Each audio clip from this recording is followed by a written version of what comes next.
मित्रांनो, हा video simple पद्धतीने बनविला असला तरी यामध्ये जी महत्त्वपूर्ण माहिती दिलेली आहे, अशा प्रकारची माहिती इतर ठिकाणी आपल्याला कोणीही दिलेली दिसणार नाही. त्यामुळे हा व्हिडिओ शेवटपर्यंत बघावा. मित्रांनो, इंग्रजी स्पीकिंग शिकण्यापूर्वी आपल्याला काही महत्त्वाच्या गोष्टी लक्षात घेणे अत्यंत गरजेचे आहे. मित्रांनो, इंग्लिश स्पीकिंगबाबत सर्वात महत्त्वाची वास्तविकता सर्वप्रथम समजून घेऊ. इंग्लिशमध्ये बोलू इच्छिणाऱ्यांपैकी बहुतेक सर्वांनीच वर्ग 5 ते वर्ग 12वी पर्यंत इंग्रजी विषय शिकलेला आहे. म्हणजे आपण वर्ग 5 ते 12वीपर्यंत तब्बल 8 वर्ष इंग्रजी विषय शालेय जीवनामध्ये शिकलेलो आहोत. मग असे असताना प्रश्न हा निर्माण होतो की तब्बल 8 वर्ष हा इंग्रजी विषय आपल्याला शालेय जीवनामध्ये होता आणि तेव्हा आपण तो शिकलेला सुद्धा होता. असे असतानासुद्धा आपल्याला इंग्रजी का बोलता येत नाही? यावर विचार केला तर याचे उत्तर म्हणजे त्यावेळी शिक्षकांनी आपल्याला केवळ इंग्लिश विषय म्हणून या भाषेकडे म्हणजे इंग्रजी भाषेकडे पाहायला सांगितले किंवा त्या पद्धतीने त्यांनी आपल्याला शिकवण्याचा प्रयत्न केला. जर त्यावेळी आपल्याला इंग्लिश ही भाषा आहे ती तुम्हाला बोलता आली पाहिजे या दृष्टिकोनातून शिकवले असते तर कदाचित आपण आज व्यवस्थित इंग्लिश बोलायला शिकलो असतो. परंतु या भाषेला केवळ मार्क मिळण्यापुरतेच आपल्याला शालेय जीवनात सीमित ठेवण्यात आले होते. म्हणून आज आपल्याला इंग्लिश बोलता येत नाही. दुसरी वास्तविकता अशी की कोणत्याही भाषेचा मूळ आत्मा हे त्या भाषेचे शब्द असतात. पूर्वीच्या काळी शालेय शिक्षणात इंग्लिश शब्द पाठ करून घेण्यावर शाळांमध्ये भर दिला जात असायचा. कोणतीही भाषा बोलण्यासाठी शब्दभांडार असणे अत्यंत गरजेचे असते. म्हणजे मोठ्या प्रमाणात शब्द माहिती असणे आवश्यक असते. याचे चांगले उदाहरण म्हणजे जेव्हा लहान मूल बोलायला सुरुवात करते तेव्हा त्याने घरातील आई वडील व इतर लोकांचे शब्द ऐकलेले असतात. त्या शब्दासोबतच त्याने घरातील घडणाऱ्या क्रिया पाहिलेल्या असतात. त्यामुळे ते शाळेत जाण्यापूर्वीच भाषा बोलायला शिकलेले असते.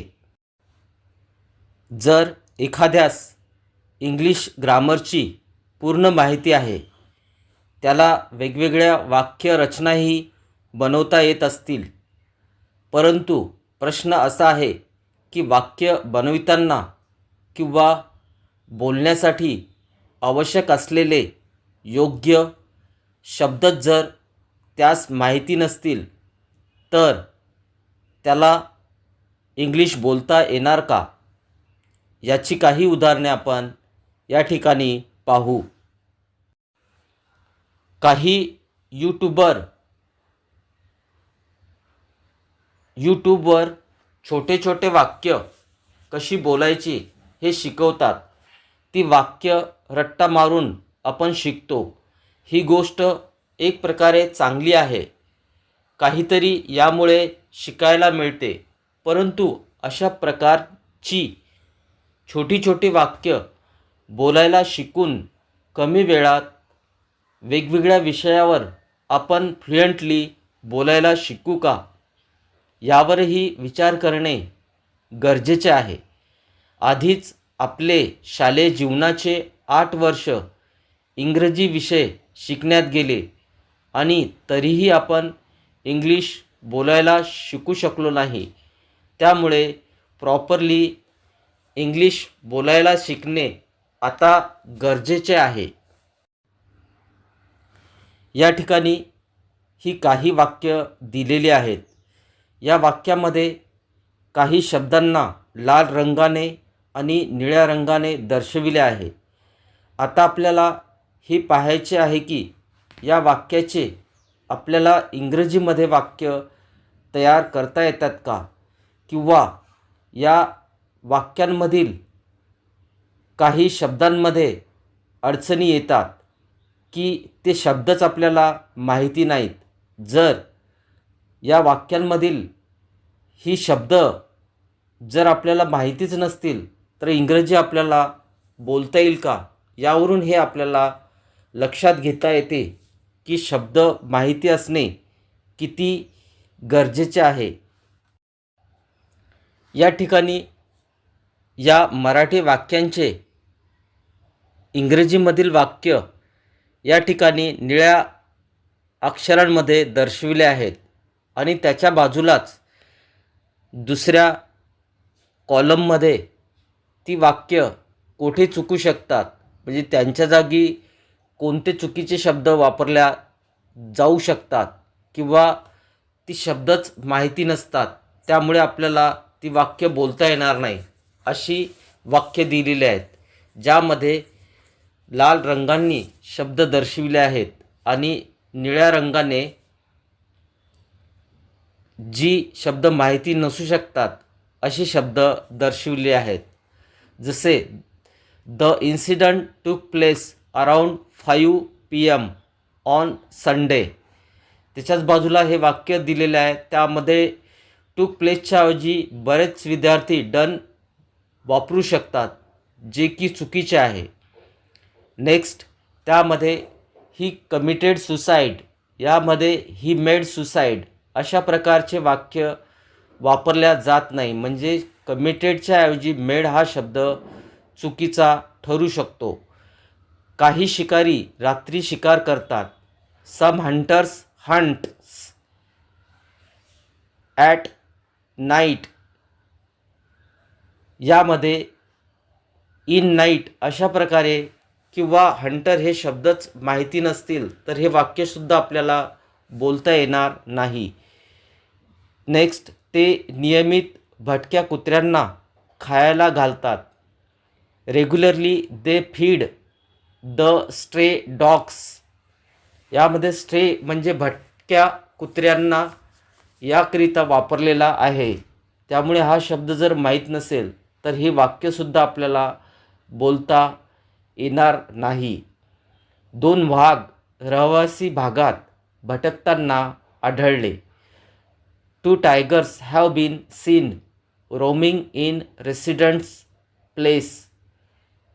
2 टायगर्स हॅव बीन रोमिंग. यामधला रोमिंग हा शब्द जर माहिती नसेल तर हे वाक्य बोलतानासुद्धा अडचण निर्माण झाली असती. नेक्स्ट, आरोपीची ओळख पटवण्यात आली. यामध्ये सुद्धा आरोपी या शब्दासाठी जर शब्द माहीत नसेल तर आपल्याला हे वाक्यसुद्धा बोलताना अडचण गेली असती. तसेच पुढे नेक्स्ट, नागपूर भागात भूकंपाचे धक्के जाणवले. या वाक्यामध्ये सुद्धा द ट्रेमर्स या शब्दाला द अर्थक्वेकच्या ऐवजी वापरला जाऊ शकतो. म्हणजे अशा वेगवेगळ्या प्रकारचे शब्द आपल्याला माहीत असणे गरजेचे आहे. भूकंपामुळे रहिवाशांमध्ये भीतीचे वातावरण निर्माण झाले. The tremors caused panic among residents. यामध्ये पॅनिक हा शब्द भीतीच्या वातावरणात निर्माण झाले याकरिता वापरलेला आहे. जर अशा प्रकारचा हा शब्द माहीत नसल्यास येथे सुद्धा अशा प्रकारचं वाक्य आपण बोलताना वापरू शकत नाही किंवा आपल्याला बोलता येणार नाही. भारताला महान महिला योद्धांचा वारसा लाभला आहे. हे वाक्य बोलताना या प्रकारे होते. India has the legacy of great female warriors.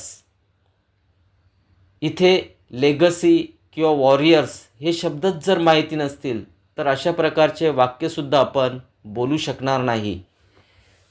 Next, प्रामुख्याने लठ्ठपणा वाढल्याने अनेक आजार होत असल्याचे समोर आले आहे. हे वाक्य या प्रकारे इंग्रजीमध्ये होते. It has come to light that many diseases are mainly caused by increasing obesity. आता यामध्ये obesity, diseases, it has come to light या प्रकारचे शब्द किंवा यांचे अर्थच जर आपल्याला माहीत नसल्यास आपल्याला अशा प्रकारचे वाक्यसुद्धा इंग्रजीमध्ये बोलताना निश्चितच अडचण निर्माण होते. या सर्वांचा विचार केला तर आपल्याला यावरून असे लक्षात येते की शब्द किंवा फ्रेजेस इंग्लिशमधल्या माहिती असणे किती महत्त्वाचे आहे. काही यूट्यूबवर छोटे छोटे वाक्य कशी बोलायची हे शिकवतात. ती वाक्य रट्टा मारून आपण शिकतो. ही गोष्ट एक प्रकारे चांगली आहे. काहीतरी यामुळे शिकायला मिळते. परंतु अशा प्रकारची छोटी छोटी वाक्य बोलायला शिकून कमी वेळात वेगवेगळ्या विषयावर आपण फ्लुएंटली बोलायला शिकू का, यावरही विचार करणे गरजेचे आहे. आधीच आपले शालेय जीवनाचे 8 वर्ष इंग्रजी विषय शिकण्यात गेले आणि तरीही आपण इंग्लिश बोलायला शिकू शकलो नाही. त्यामुळे प्रॉपरली इंग्लिश बोलायला शिकणे आता गरजेचे आहे. दुसरे आणखी महत्त्वाचे असे की थोडे थोडे इंग्लिश बोलायला शिकलो तर आपल्याला आणखी बरीच वर्ष इंग्लिश बोलण्यासाठी लागू शकतात. हे योग्य नाही. वेळ फार बहुमूल्य आहे. इंग्लिश बोलायला शिकायचे तर मग टार्गेटेड पद्धतीने इंग्लिश बोलायला शिकण्याचा निश्चय केला पाहिजे. म्हणजे बोलण्यासाठी आवश्यक असलेले इंग्रजी ग्रामर 4 ते 6 महिन्यात शिकले झालेच पाहिजे. तसेच बोलण्याकरिता आवश्यक असलेला मुबलक इंग्लिश शब्दसाठा 4 ते 6 महिन्यात पाठ केला गेलाच पाहिजे. किमान 5,000 ते 10,000 शब्द आपल्याला माहीत असले पाहिजे. तरच तुम्ही 4 ते 6 महिन्यात किमान इंग्लिश बोलायला शिकाल. हेही महत्त्वाचे आहे. इंग्लिश बोलण्याकरिता आवश्यक असलेली इंग्लिश शब्द माहिती असणे किंवा पाठ असणे ही अत्यंत महत्त्वाची बाब आहे. ही महत्त्वाची बाब नजरेसमोर ठेवून आम्ही एक 300 पेजेस असलेली PDF फाईल तयार केली आहे. या PDF फाईलमध्ये 160 वेगवेगळ्या विषयावर मराठी इंग्लिश पॅसेज दिलेले आहेत. जसे शिक्षण, शेती, वैचारिक विषय, आरोग्य विषय, आध्यात्मिक विषय, राजनीती, अपघात, उपक्रम इत्यादी अशा वेगवेगळ्या विषयांवर पॅसेज दिलेले आहेत, जे की इंग्लिश बोलताना अत्यंत उपयोगाचे ठरतील. या PDF फाईलमध्ये प्रत्येक पानावर 30 ते 40 शब्द आहेत. म्हणजे 300 पेजेसचा विचार करता 300 गुणिले 40 म्हणजे 12,000 जवळपास शब्द यामध्ये इन्क्लूड केलेले आहेत. या PDF फाईलमध्ये मराठी व इंग्रजी पॅसेज समोरासमोर दिलेले आहेत. मराठी पॅसेजमधील मराठी शब्दांकरिता इंग्रजीमध्ये कोणते शब्द वापरायचे असतात हे समजण्यासाठी वेगवेगळ्या रंगांनी मराठी इंग्रजी समान अर्थाचे शब्द हायलाईट केलेले आहेत, अंडरलाईन केलेले आहेत, सारख्या रंगांनी लिहून दाखविलेले आहेत. त्या संबंधित शब्दांकरिता डिक्शनरी पाहण्याची गरज भासणार नाही. त्यामुळे या PDF मधील शब्द पाठ करणे सहज शक्य होऊ शकते. या PDF फाईलमधील इंग्लिश शब्द कशी पाठ करायची ते आता समजून घेऊ. मराठी पॅसेजमधील प्रथम एक वाक्य वाचावे, मग त्या वाक्यातील मराठी शब्दांकरिता कोणती इंग्रजी शब्द वापरली आहेत हे त्या मराठी वाक्याच्या बाजूला दिलेल्या इंग्रजी वाक्यात ती शब्द पाहावीत, जी सारख्या रंगांनी हायलाईट, अंडरलाईन सारख्या रंगांनी याप्रमाणे लिहिलेली आहेत. ती पाहावीत व त्याचे वाचन करावे. असे वाचन करताना दुसरा फायदा असा होईल की मराठीतील वाक्यांकरिता इंग्रजीमध्ये वाक्यरचना कशा वापरायच्या हेही समजायला लागेल. याचा फायदा आपल्याला इंग्लिश बोलताना होणार आहे. या PDF फाईलचे दररोज 5 ते 10 मिनिटे वाचन करायचे आहे.